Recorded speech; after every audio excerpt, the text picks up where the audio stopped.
그 대화나 아니면 관심사를 보면은 그 사람의 인격을 알 수가 있습니다. 그 사람의 대화 속에 자주 등장하는 말이나 단어나 아니면 표현을 보면은 그 사람의 인격이 드러나게 되는 것입니다.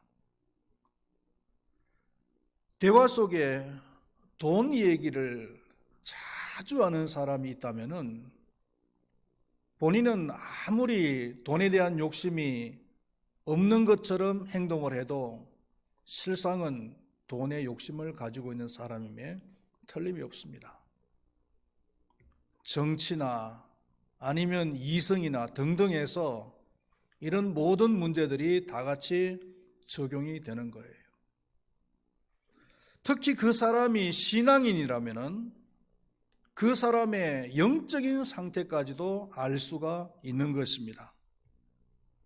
신앙인이라고 하면서 영적인 얘기는 하지 않고 늘 돈 얘기만 하고 정치 얘기만 하고 이성에 관련되어진 얘기들만 한다면은 비록 그 사람은 신앙인이지만은 상당히 문제를 가진 그런 신앙인이라고 할 수밖에 없는 것입니다.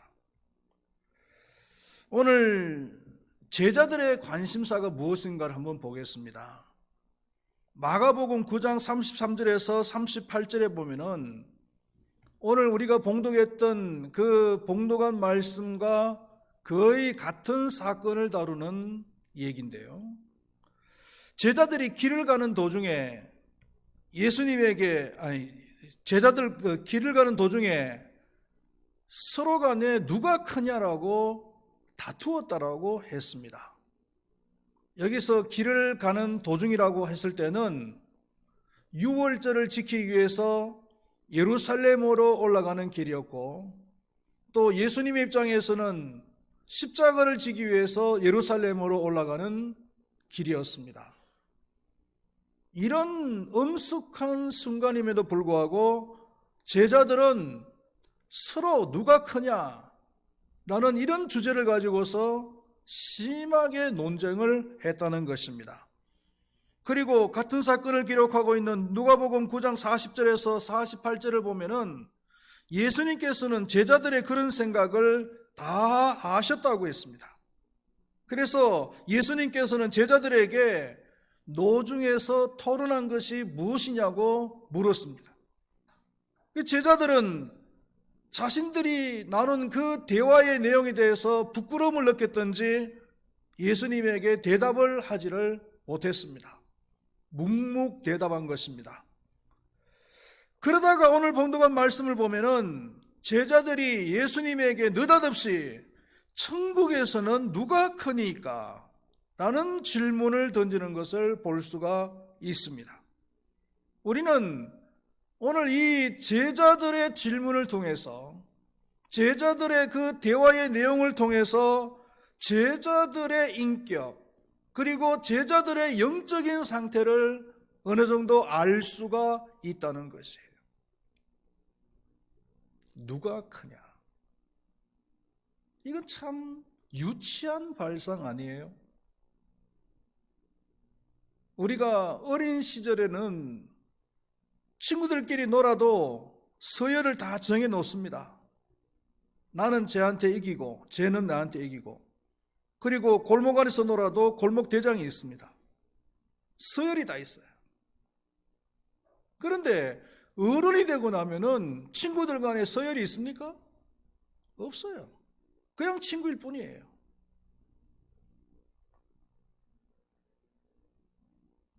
최근에 제가 시청한 TV 프로 중에서 인간극장이라는 것이 있는데 뭐 TV로 본 것은 아니고 유튜브로 이제 한꺼번에 다 본 내용인데요. 조직폭력배 두목이 이제 그 조직폭력배 생활을 청산하고 새롭게 살아가는 그 얘기예요. 이 사람은 어릴 때 부잣집에 막내 아들로 태어났는데 말이 조금 더듬었어요. 그러니까 사람들이 놀리니까 이제 주먹을 쓰기를 시작한 거예요. 근데 싸움을 너무나 잘했어요. 그래서 초등학교 시절에는 그 주먹으로 인한 카리스마가 너무나 강렬해가지고 감히 친구들이 주변에 가까이 오지도 못했다는 거예요. 그 이문열 씨가 쓴 우리들의 일그러진 영웅에 나오는 음석대라고 하는 사람 있잖아요. 아이 있잖아요. 그 음석대와 같은 그런 카리스마를 가진 사람이었답니다. 그래서 할 수 있는 것은 주먹 쓰는 것밖에 없었기 때문에 중학교, 고등학교 계속 주먹을 쓰다가 나중에는 서울까지 진출해서 서울에 있는 그 안토니파라고 하는 조직폭력배의 특목이 됐어요. 결국은 20년 동안의 조직 생활을 포기하고 청산하고 이제 고향으로 다시 돌아와서 새로운 삶을 살아가는데 그 이유는 자기 아내가 20년 동안 자기가 12번의 교도소를 들어갔다가 나오는 동안에도 한 번도 변하지 않고 뒷바라지하고 자녀들을 성실하게 잘 키우더라는 겁니다. 그래서 조직폭력배가 내세울 수 있는 것은 의리인데 정말 자기 아내가 남편에 대한 의리를 지키는 거 보니까 그 조직폭력배들의 의리는 아무것도 아니더라는 거죠. 그래서 내가 새로운 삶을 살아야 되겠다라고 생각을 하고 다 청산하고 고향으로 내려와서 이제 청소년을 선도하는 그런 삶을 살아가는데 그 초등학교 동창 모임에 참석하는 그 내용이 나오더라고요. 그래서 그 초등학교 동창회에 가가지고 그 친구들끼리 야 이놈아 이 녀석아 하면서 막 서로 욕도 하면서 그렇게 친근감 있게 지내잖아요. 그런데 그 사람들이 그렇게 친근감 있게 지내는데 그 대화 속의 내용을 들어보면은 초등학교 때는 감히 근처도 못 갔다는 거예요. 근처도 못 갔는데 어른이 되니까 이제는 그런 거 없어요. 또 과거에 뭐 조직폭력배 두목 그런 것도 없어요. 그냥 다 친구인 거예요. 이게 어른이잖아요. 이게 어른이잖아요. 누가 더 크냐? 누가 더 높으냐? 이런 것을 따지는 것은 이거는 어린아이와 같은 유치한 발상이라. 누가 더 이쁘냐? 누가 더? 이런 발상. 이것은 너무나 육신적이고 너무나 세속적인 발상입니다. 오늘날 교회 안에 일어나고 있는 모든 문제가 바로 여기에서 출발을 하는 거예요. 영적이면서 거룩한 것을 세상적이고 육적인 것으로 해석을 하려고 하니까, 이해를 하려고 하니까 교회 안에 여러 가지 문제들이 발생을 하는 겁니다. 교회 부흥이라고 했을 때 영적 차원에서 교회 부흥을 먼저 생각을 해야 되는데, 많은 사람들이 생각하기를 교회 부흥이라고 하면은 먼저 교인들의 숫자를 갖다가 생각합니다. 교회 건물 크기를 생각합니다. 재정 규모를 생각합니다. 이런 것이 많아지고 이런 것이 커져야 교회가 부흥이 되어졌다라고 생각을 하는 거예요. 그런 기준을 가지고서 또 목회자를 바라봅니다. 그러니까 목회자는 또 그런 어떤 기대에, 그런 부흥에 또 맞추어서 목회를 하려고 하다 보니까 또 오바를 하게 되는 거죠. 문제가 발생한단 말이에요. 복이라는 것도 그렇습니다. 무엇이 복입니까, 여러분? 사업이 잘 되고 건강하고 모든 것이 형통해서 더 이상 하나님의 도움이 없이도 살아갈 수 있는 그런 상태가 되면은 그것이 복인 겁니까? 아니면은 가난하고 결핍되어져서 날마다 하나님 앞에 나와서 기도하지 아니하면은, 하나님 앞에서 눈물로 기도하지 아니하면은 안 될 수밖에 없는 그런 상태가 복입니까? 어느 것이 진정한 복이에요? 많은 사람들이 하나님의 나라에 대해서 오해를 하고 있습니다. 그 중에서 대표적인 사람을 꼽으라면은 성경에 나오는 사두개인들입니다. 소위 형사치수 전통이 있었습니다. 이게 무슨 말이냐면은 유대나라는 혈통을 잇는 것을 중요하게 생각하는 나라입니다. 그래서 형이 결혼을 해서 자식을 낳지 못하고 죽으면은 동생이 형수하고 결혼을 해서 그 자손, 그 대를 잇는 거예요. 이게 형사치수 전통입니다. 그런데 사도계인 한 사람이 예수님께 나와서 이런 질문을 합니다. 어떤 집안에 7 형제가 있었다는 거예요. 7 형제가 있었는데 제일 큰 형이 결혼을 해서 안타깝게도 자식을 낳지 못하고 죽어버렸어요. 그래서 형사치수 전통에 의하면은 둘째가 형수를 취해서 결혼을 하게 되잖아요. 그래서 대를 이어야 되는데 둘째마저도 또 자식을 낳지 못하고 죽어버린 거예요. 그러면 7 형제가 있으니까 3번째가 또 형수를 취하겠죠. 그런데 그 3번째 형도 자식을 낳지 못하고 죽었어요. 그래서 4번째, 5번째, 6번째, 7번째까지 한 여자가 다 결혼한 거예요. 그렇다면은 이 사람은, 이 여인은 천국에 가면은 누구의 아내입니까? 라는 질문을 예수님께 던진 거예요. 굉장히 흥미로운 질문이 될 수도 있을 겁니다. 그러나 예수님께서는 대답하시기를 너희는 성경도 하나님의 능력도 모르는구나. 하나님의 나라에서는 장가도 시집도 가지 않고 천사들과 같다. 이렇게 말씀을 하시는 거예요.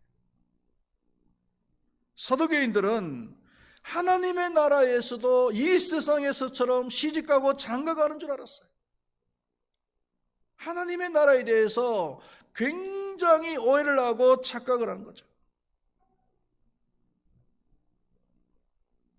여러분, 하나님의 나라에서는 높고 낮음, 힘이 세고 약함의 의미, 그리고 먼저 되고 나중된다는 그 개념이 이 세상의 개념하고는 달라요.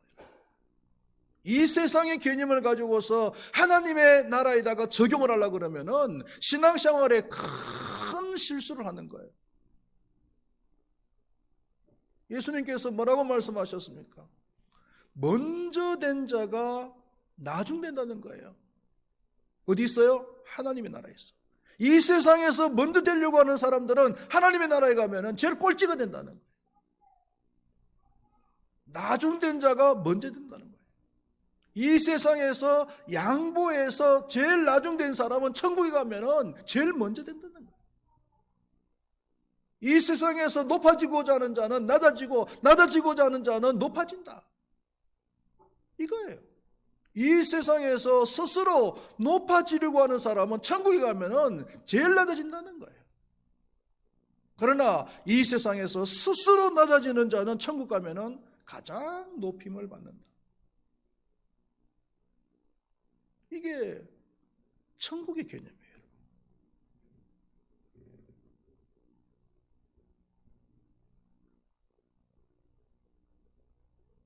교회도 마찬가지입니다, 여러분. 교회 안에서 여러분들이 절대로 인정받으려고 하고 높아지려고 해서는 안 됩니다. 직분이라는 것도 마찬가지 아니겠어요? 권사가 되고 안수집사가 되고 장로가 되고 하는 것이 이게 뭐 높아지는 겁니까? 아니에요, 여러분. 절대로 오해하시면 안 됩니다. 이건 높아지려고 하는 것이 아니라 더 열심히 섬기라고 직분을 주는 거예요. 그런데 많은 사람들이 착각을 하고 오해를 하는 거예요. 서리집사, 안수집사 때는 열심히 잘 섬기는데 권사가 되고 아니면은 장로가 되면은 그냥 어깨에 힘을 주고 내가 교회 장로인데 이런 힘든 일을 하겠냐고, 이런 고통스러운 일을 하겠냐고, 이런 험한 일을 하겠냐 그러면서 그 손을 떼버리는 사람들 한두 번 본 거 아니에요.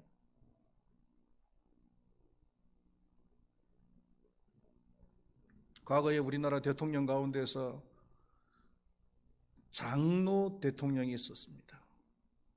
이분이 우리 교단의 그 유명한 충현교회 장로였어요. 야당 대표 총재일 때는 충영교회 장로였어요. 그래서 열심히 교회에 출석을 하고 봉사도 열심히 잘했다 그래요. 그런데 이분이 이제 야당 총대생을 하다가 대통령이 된 거예요. 그런데 대통령 취임을 하고 났는데 그 다음 주에 교회의 경호원들이 찾아왔다는 겁니다. 경호원들이 찾아와가지고 담임 목사님한테 뭐라고 얘기하냐면은 이제는 대통령이니까 교회 안에다가 강대상 위에 특별석을 하나 마련해라는 거예요. 그래서 예우를 해라는 거죠. 그때 그 충영교회 담임 목사님이 이종현 목사님이라고 굉장히 그 음한 그리고 카리스마가 강한 그런 목사님이셨어요. 그 경호원들에게 호통을 쳤다는 겁니다. 대통령은 당신네 대통령이지 교회 안에서 대통령이 어디냐고. 그랬더니요, 그분이 삐졌는지 예배 참석도 안 하고, 그리고는 그 이후로 한 번도 교회에 출석을 안 하고 청와대 안에서 자체적으로 예배를 드린다라고 하는 얘기가 있었는데, 그런데 한 번도 청와대에서 예배를 드리는 것을 본 사람이 없더라는 거예요. 하나님께서 세우셨는데 하나님 앞에 더욱더 겸손하게 주어진 일들을 감당하는 것이 아니라 대통령이 되었다고 해서 교회 안에서 대통령 특별석이 어디 있습니까, 여러분? 결국은 나라가 IMF가 터지고 나라가 망할 뻔했잖아요.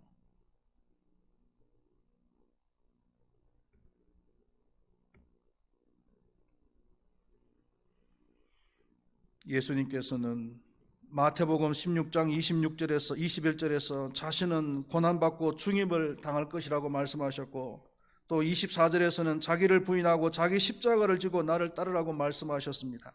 마태복음 17장 12절에서는 인자가 고난을 받을 것이라고 말씀을 하셨습니다. 이 세상에서 고난받는 사람이, 십자가를 지는 사람이 하나님의 나라에서는 영광을 누리는 거예요. 이게 바로 하나님의 나라예요.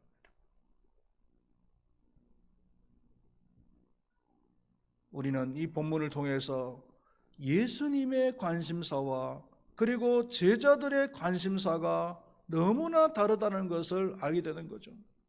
예수님은 제자들에게 고난받고 십자가를 지고 나를 따르라고 말씀하셨는데, 제자들은 고난받고 십자가를 지는 것이 아니라 누가 크냐, 누가 높으냐, 여기에만 관심이 있었단 말이에요.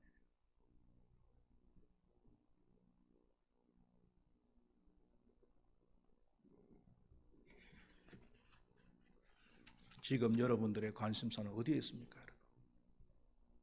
더 높아지는 데 있습니까? 더 부자가 되는 데 있습니까?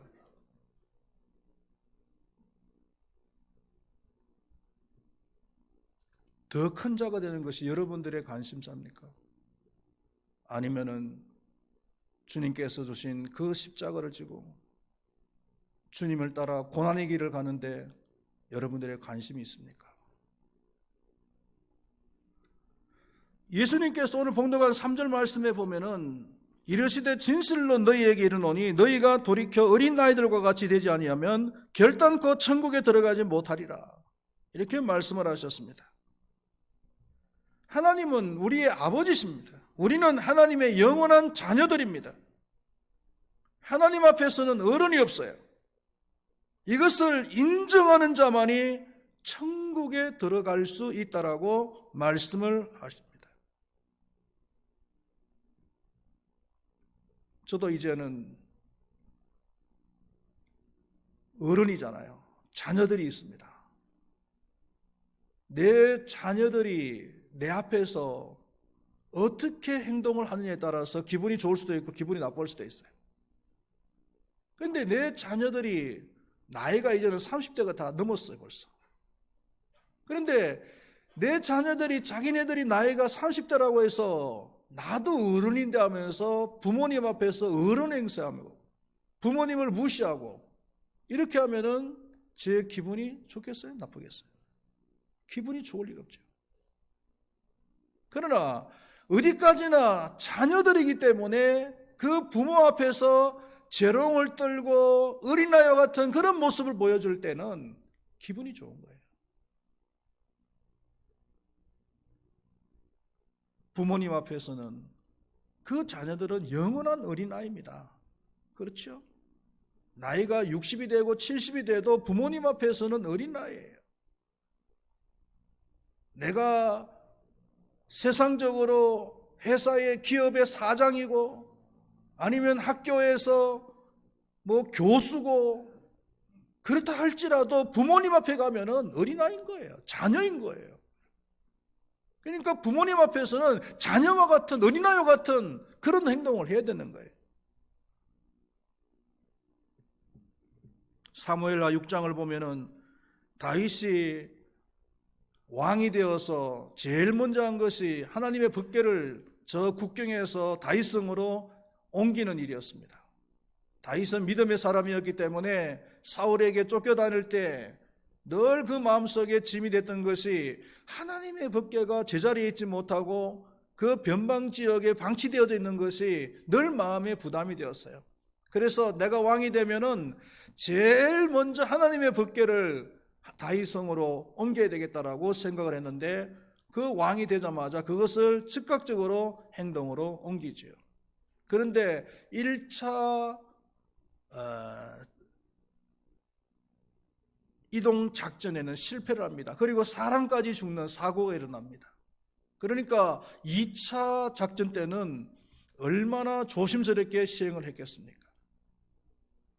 그러나 이번에는 별탈 없이 성공적으로 법궤를 이동하기를 시작했습니다. 법궤가 다윗성으로 들었을 때 다윗은 너무나 좋아서 온 백성들이 보고 있는데도 불구하고 춤을 덩실덩실 추는 거예요. 이 광경을 창문으로 내다보던 왕비 미갈이 퇴근한 다윗에게 업신여기면서 비난을 합니다. 아니, 한 나라의 왕이라고 하는 사람이 채신머리 없이 그게 뭐냐? 행동이 너무 가벼운 것이 아니냐?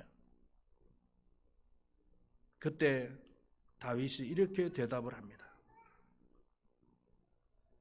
내가 이보다 더 낮아져서 스스로 천하게 보일지라도 여호와 앞에서라면 뛰놀 것이다. 내가 더 낮아져서 스스로 천하게 보일지라도 여호와 앞에서라면 뛰놀 것이다.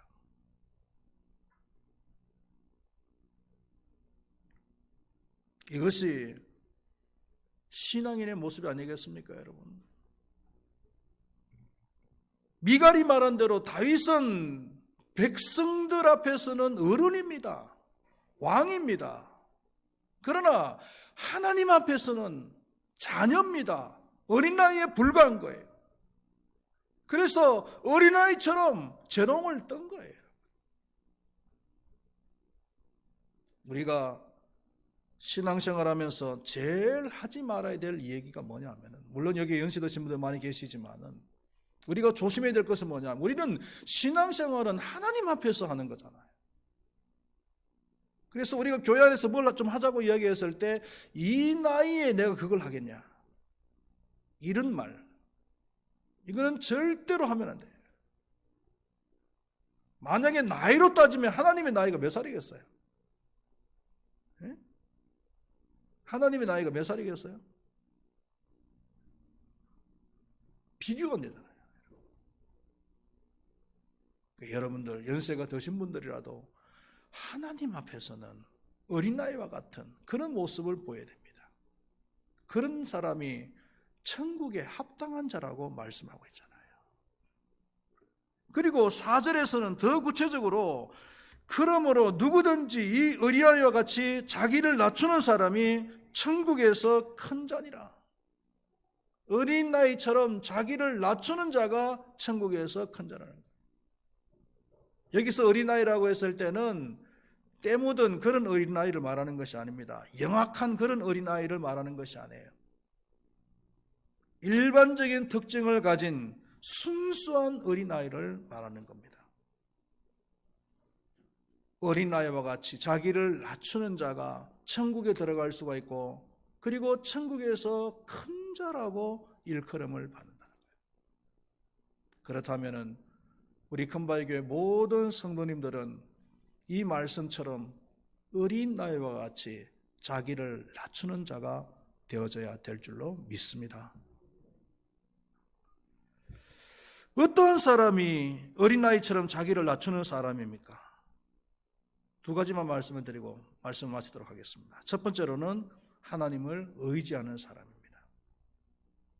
어린아이는 특성이 뭐냐면은 부모님이 돌봐주지 아니하면은 살아갈 수 없는 존재예요.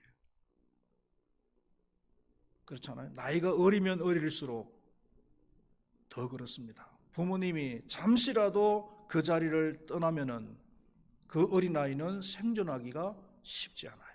그래서 어린아이는 부모님에게 요구하는 것이 많습니다.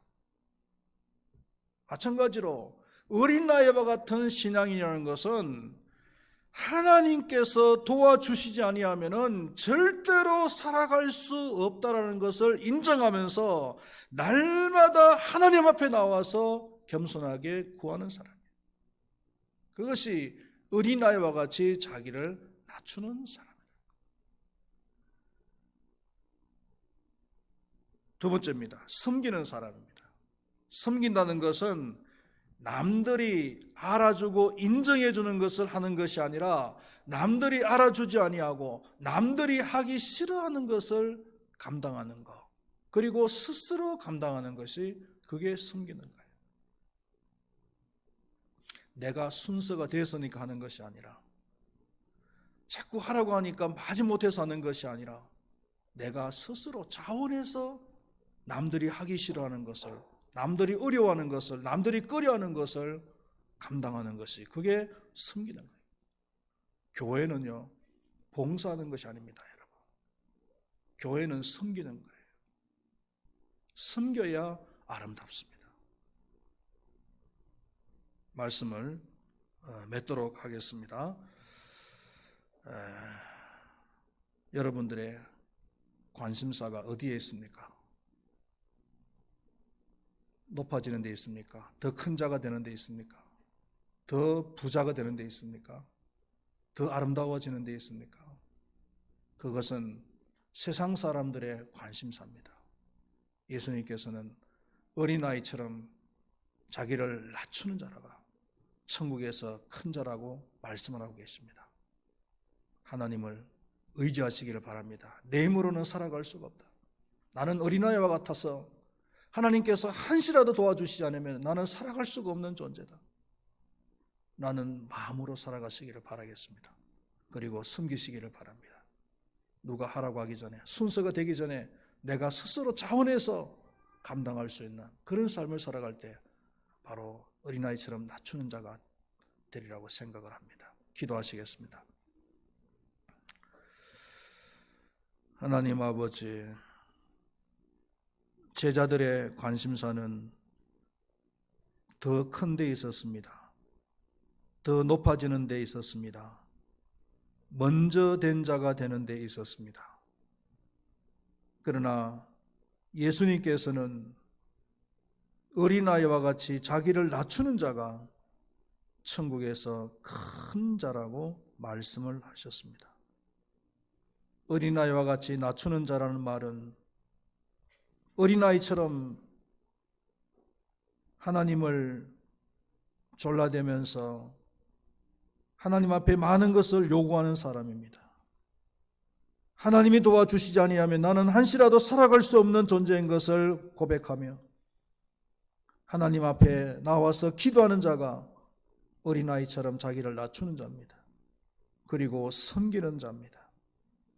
누가 하라고 하기 전에, 순서가 오기 전에 봉사하는 것이 아니라 남들이 알아주지 않는 것, 남들이 하기 싫어하는 것, 남들이 꺼려하는 것을 자원해서 감당하는 것이 바로 섬기는 거라고 했습니다. 이런 섬기는 사람들이 다 될 수 있도록 도와주시옵소서. 그래서 이 세상에서 높은 자가 아니라, 이 세상에서 큰 자가 아니라 천국에서 큰 자, 천국에서 높은 자, 천국에서 먼저 된 자들이 다 될 수 있도록 하나님께서 도와주시옵소서. 예수님의 이름으로 기도드리옵나이다. 아멘. 광고 말씀을 드리도록 하겠습니다. 예배가 소중합니다. 예배에 생명을 거시고 예배의 승리자가 되시기를 바라겠습니다. 그리고 2021년도 4대 신앙 목표가 있습니다. 주일 성수하는